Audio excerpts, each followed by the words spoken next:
And we all know that in the U.S. the markets are very strong, and there's a lot of growing airlines and a lot of aircraft. And so, if you're needing to support that greater, how is it that you're really going into that and looking at how do I improve the suppliers for brakes or support, or what? How are you doing? What are you doing to be able to optimize that? Yeah, well, I mean, there's the old adage that the squeaky wheel gets the oil, right? And we tend on being that squeaky wheel to go to everybody and say, we need support. We need you to step up. We need you to be part of this process.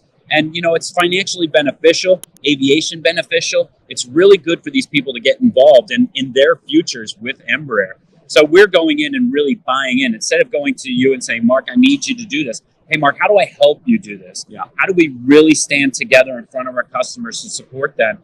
Because our customers are not necessarily just the people sitting in the seat. It's us as the internal customers saying, how do I get this out faster? So how do we help you?